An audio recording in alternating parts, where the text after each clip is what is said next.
Good afternoon and thank you for joining us on the news at this hour. President Bola Ahmed Tinubu has written to the House of Representatives seeking the preparations and approval of a 24.6 billion naira promissory note to reimburse Nasarawa and Kebbi states on the cost of their airports taken over by the federal government. Media reports have it that Nasarawa is to be reimbursed 9.5 billion naira, while Kebbi gets about 15.1 billion naira.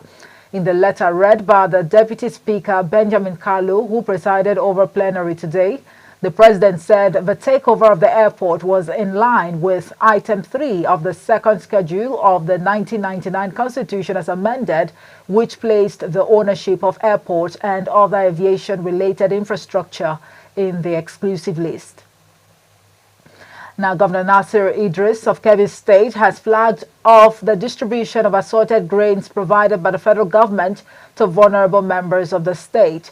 Speaking at the distribution ceremony, Idris said the gesture was to support and reduce the poverty amongst the less privileged persons across the state. He said the initiative underscored the government's commitment to supporting those in need, especially in these challenging times. The governor further expressed gratitude to the federal government for its swift response and unwavering commitment in providing relief to the most vulnerable members of the society. The House of Representatives today passed through second reading a bill to amend the Court of Appeal Act to increase its number of justices from 90 to 150. The bill, which was sponsored by Dr. Patrick Umo, representing Ikot Ekmene, SCN Ndim, Ubot Akara Federal Constituency of Akwa Ibom State, was passed at the plenary, presided by Deputy Speaker Benjamin Kalu. It is titled "A Bill to Amend the Court of Appeal Act, Cap C.36 Laws of the Federation of Nigeria 2004 to increase the number of justices of the court and provide for appointment of a minimum of 6 justices in every judicial division of the court for speedy and efficient justice delivery, and also to improve citizens' access to justice and related matters." On the foreign scene now, one person has been charged with the attempted murder of Slovakian Prime Minister Roberto Fico after he was seriously hurt in a shooting attack. The alleged assailant has not been formally named, but Slovak reports have widely identified him as a 71-year-old from the town, from a 71-year-old. Where reports say he could face up to life in prison.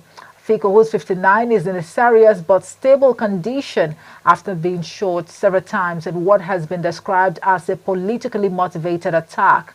Interior Minister Matus Sutaj Edstok told the news conference on Thursday that the suspect had acted alone and that he had previously taken part in anti-government protests.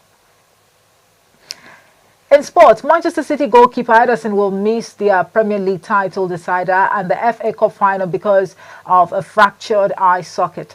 The 30-year-old Brazilian international was unhappy at being replaced after 69 minutes of Tuesday's 2-0 league win at Tottenham following a collision with Spurs' Christian Romero. Leaders City host West Ham on Sunday, knowing victory or matching Arsenal's result against Everton will seal a 4th consecutive title. City meet Manchester United in the FA Cup final at Wembley on the 25th of May.